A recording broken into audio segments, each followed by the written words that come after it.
Hello, ladies and gentlemen, and welcome back to the Ultimate Doctor Who Marathon. This is the show where I take a look at every classic Doctor Who story, plus a bunch of Big Finish, one episode a day, and 7 days a week. And today, on the 23rd of May, 2018, we are starting the penultimate Season 9 story with The Mutants, Episode 1. And The Mutants, Episode 1 is a good episode to talk about potential of a story. Now, if you've been following these videos, you may have noticed that a lot of times the first episode will be the highest rated of the bunch, and I feel like this is probably going to be the case with The Mutants. From what I remember, the story itself is dull. Mainly because a lot of stories start off with really good potential and really good opening episodes. This is an episode where it has potential, but it never gets quite really good. Setup is pretty simple. The Doctor and Jo are given a thing by the Time Lords, and the TARDIS is taken to the planet, to a spaceship orbiting the planet Solos, which is radiated, and its inhabitants are slowly mutating, and the evil overlords from Earth are, controlling them, and they have to deliver it to someone. And there's also conferences going on because the overlords are going to be leaving. Now that is a pretty good setup. It's very intriguing. It leads to a lot of potential stories. And of course, that's sort of it's though the episode, and while the episode is slow moving, it's pretty good overall. Here's part of the problem: a lot of the pacing in it is because this is Bob Baker and Dave Martin's second script for the show, and the first and only time they are handed a 6-episode script. Now, this is sort of why. Because at this point, if we're looking at the Claws of Axos, their previous work for the show, we are only at about halfway through episode 1 here. We've only got the very bare minimum setup, and we end with a bit of a confusing sort of thing where Jo realizes that this giant ball message cube thing that's only meant for one person is meant for Kai, one of the Solonian natives, and he goes after her. They go down on the planet, and that's the cliffhanger. And it's a good cliffhanger. Now, a lot of this is mainly built up in political discussions, trying to figure things out. 2 comedy guard characters called Stubbs and the unfortunately named Cotton, who is played by Rick James, who is a black man playing a character called Cotton. Draw your own conclusions there, which is funny because this story is actually trying to be a message against racism and colonialism. I believe that Bob Baker and Dave Martin are taking specific cues from South African apartheid, which was British at this time, I think. I don't know. But yeah, it's just, as a story, it opens up to be boring. I'm sorry. That's all I have to say. So, Mutants Episode 1 gets a 6 out of 10. Alright, it's the 24th of May, 2018, and I just finished watching episode 2 of The Mutants, and this episode, we are going to talk a little bit more about the actual plot of the story, because I didn't do too much plot talking yesterday, mainly because I wanted to focus on how it sort of sets itself up. But the plot itself, at least in this one, gets going, and we're going to continue our sort of discussions on potential. There is potential here. You have the marshal declaring martial law because a man was assassinated, and it is his right to declare martial law because of that. And that happening makes sense within the context of the story. Martial law being, especially because this world is sort of run by the overlords, who are just humans, being like most humans, like a lot of humans, being awful. Because it's something that all humans have potential to be. So yeah, that is something that the story introduces. You also have the Marshal really introduced as a complete conniving bastard. He essentially lies to the Doctor, saying, we've got Jo in our custody, and, even though she gets dragged down to the planet, and, a lot of the story is like, well, she's gonna die down there because she doesn't have an oxygen mask. And without an oxygen mask, she will die on the planet. She doesn't have a choice. She doesn't have a chance of survival. And it's obviously a very, very sad sort of opening, very sad sort of thing, because it's like, well, we don't want Jo to die because she's the companion.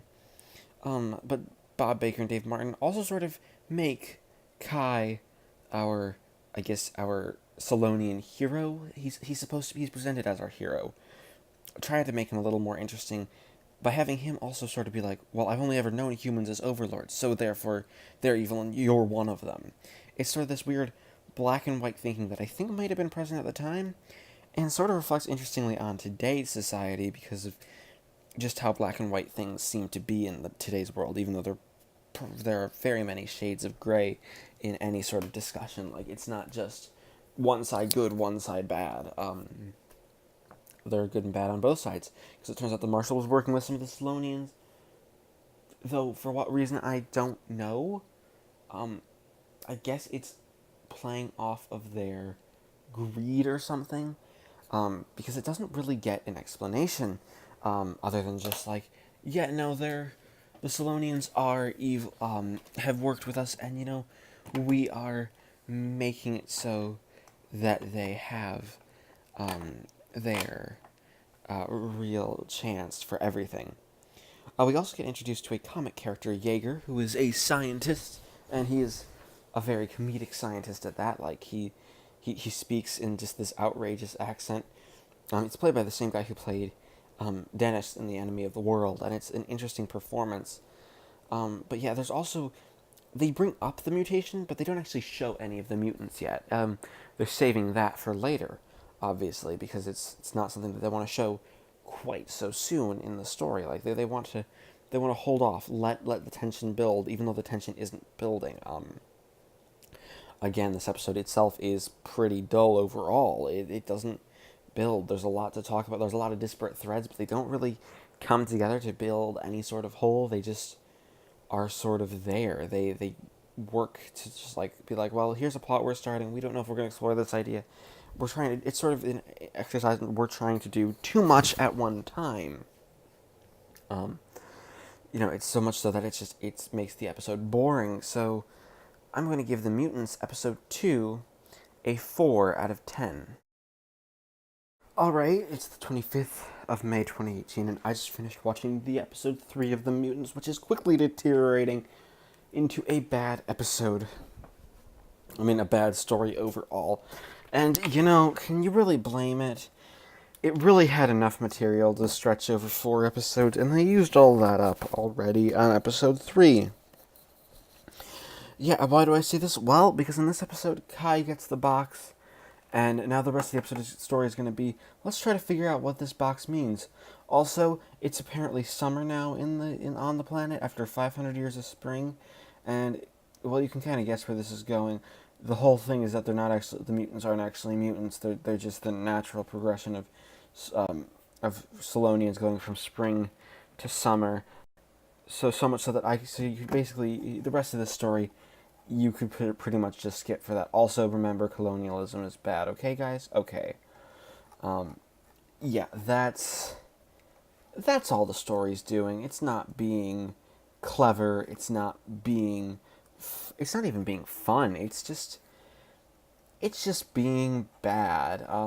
Bob Baker and Dave Martin have done the horrible thing, and they put Jo back in her old place of being a damsel in distress, which is a shame after the Sea Devils had her actually being a pretty decent character, because she actually got,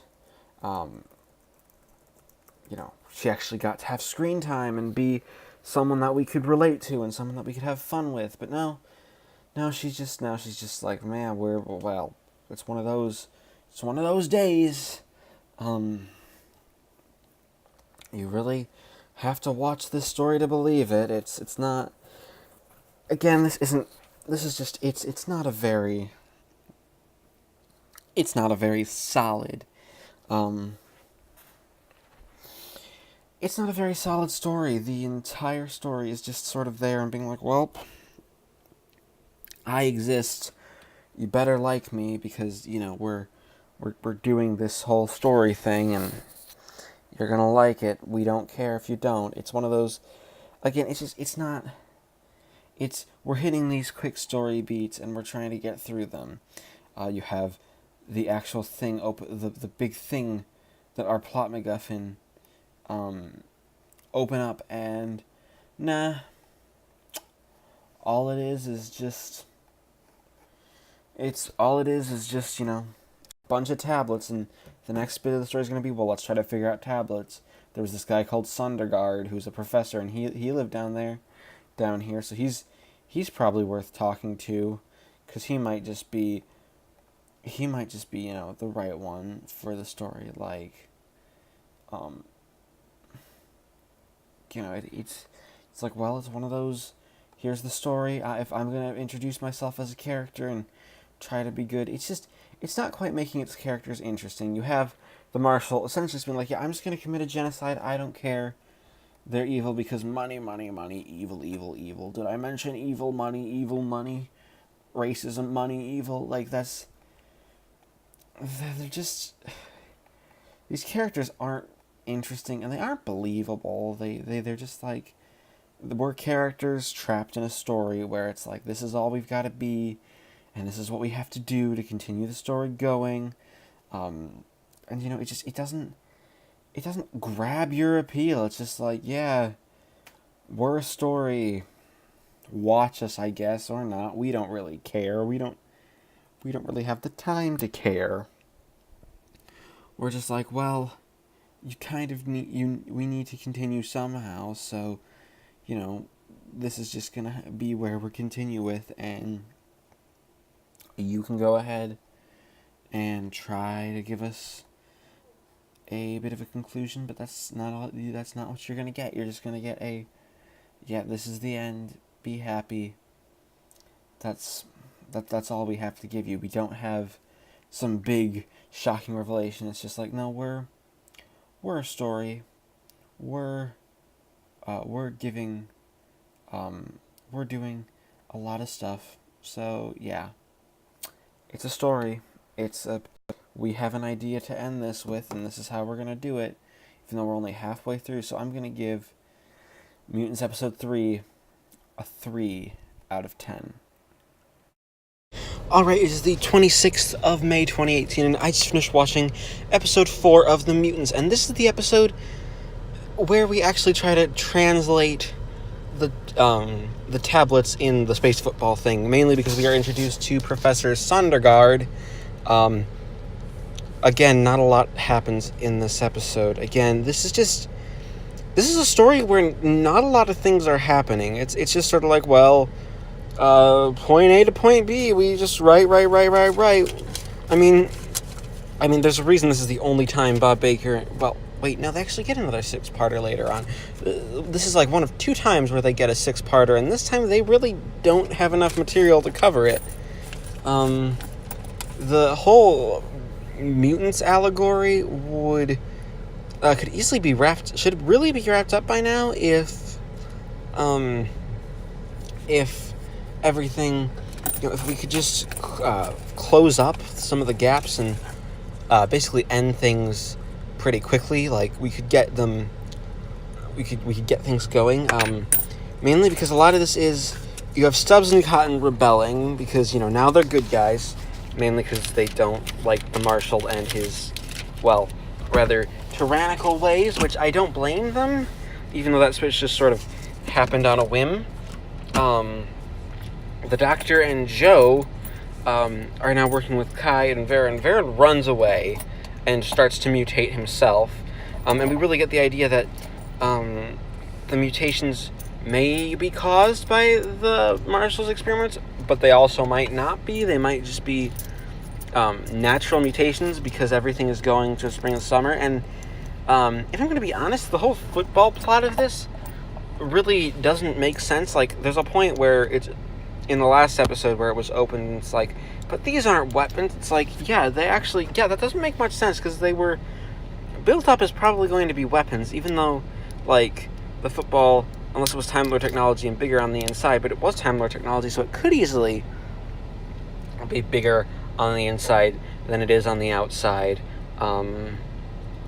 But, like, it doesn't work very well. It's like, it's just sort of like a MacGuffin, like, get the thing to Kai, and then you can leave. Like, I couldn't be surprised if the Time Lords were like, well, it's time for you to leave already because you've gotten them the tablets. Also, why why did the Time Lords, like, not think about about translating the tablets? Because that's big part of this episode is that, well, the tablets aren't translated, so we can't quite understand what they mean, which is just kind of dumb. Like, why, if the Time Lords know what was going on, because they were the ones who sent the Doctor on this mission, why would they just not?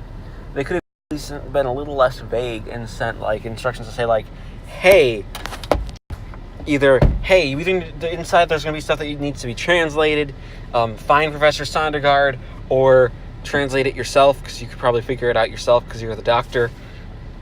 Again, it's just these leaps in logic in this episode that don't really happen, and there's not much to analyze, and it's a boring episode. Like, it drags on and on and on about how everything is just so important. So I'm going to give The Mutants Episode 4 a 3 out of 10. Alright, it is the 27th of May, 2018, and I just finished watching episode 5 of The Mutants, and this episode is the one that confirms the fact that this whole mutation thing was meant to happen to the Solonians, mainly because, well, this is just sort of a natural mutation. It wasn't actually Jaeger's device causing problems. It was just, again, we had your standard 500 years summer. We don't really have an explanation for things. This one also has the Doctor being forced to work, essentially, for the Marshal. As everything sort of builds up to the people from Earth coming, essentially to take the Marshal down, like, and they arrive, like, half near the end of the episode, and nothing really happens with that, but, I believe the 6th episode is actually going to do stuff with it.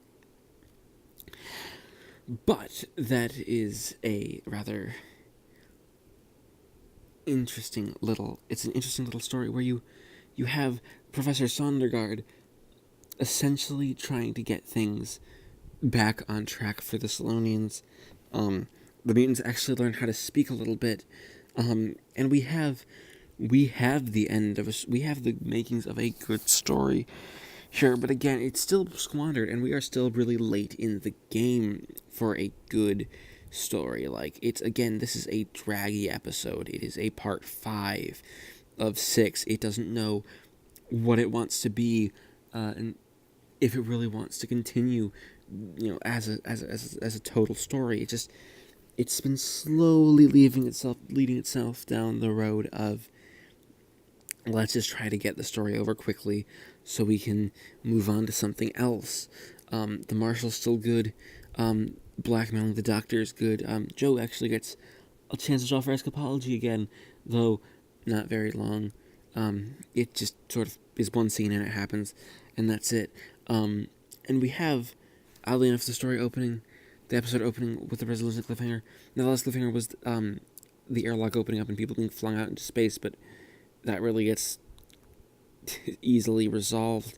This is an A-Daleks Master Plan episode 4 situation where you have important deaths. It's just, Stubbs gets killed later in this episode, and that's sad, I guess. Now you just have sort of Cotton to continue the role.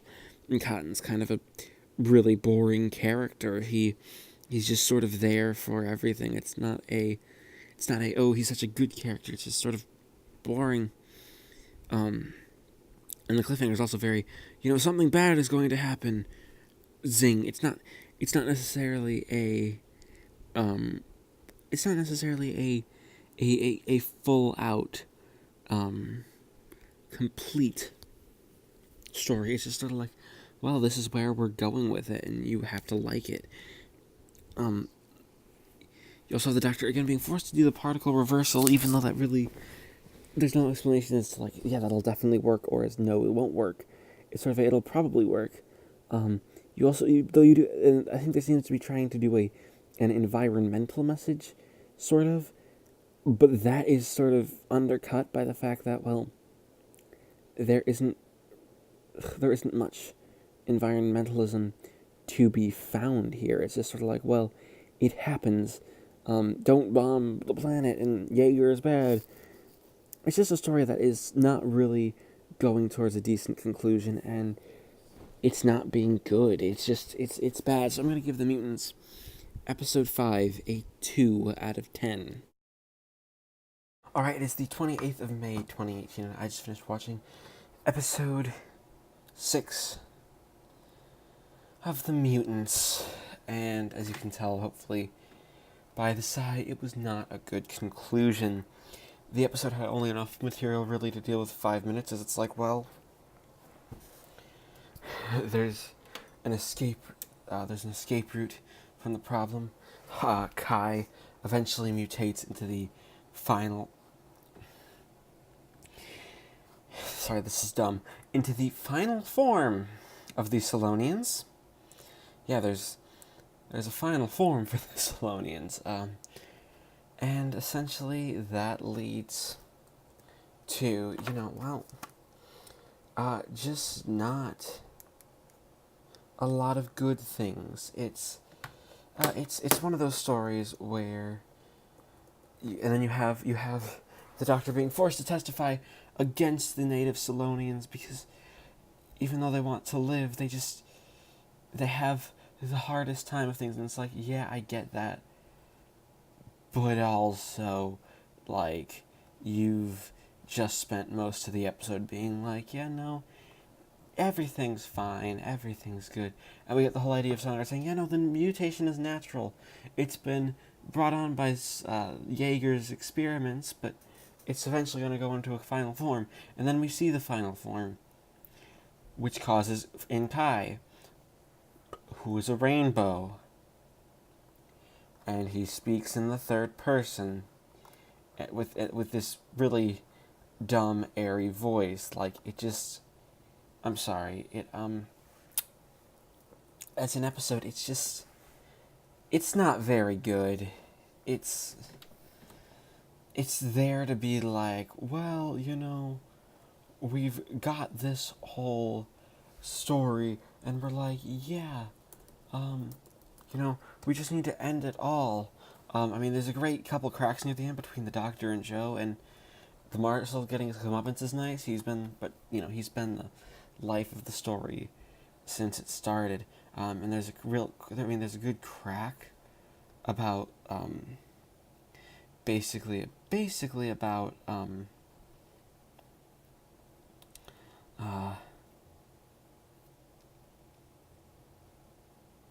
basically about doing having this whole, it's, the story, there's some cracks about, Joe's been feeling ill, so we best not stick around. Like, that's a really good crack as they leave. It's pretty funny, and it leads us to the end and gets us back, well, to Earth. Even though this is one of those things, that, well, one of the things that, well, doesn't really affect much. The story just goes on as normal, and then you really sort of have the story going on, as everything is just sort of like, it's like we're going to have a story where everything just is sort of like, yeah, no, it's the story is ending because everything is happy and colonialism is bad, guys. And Bob Baker and Dave Martin really fail. They try to have some philosophical arguments as to why colonialism would be bad, with the argument being like, they're not monsters, they're not people, which, it's a decent argument, but it's just presented here poorly. Like, not any flaw in the argument making, just in the presentation. Like, it doesn't keep the interest. It's like, it's also, it's very, it tries to be a good, the things that look like monsters, not actually monsters. They're really good. They're just scared, so don't attack them. Which, I can understand. Because, I wouldn't, they'd be scared too if they didn't realize the whole idea of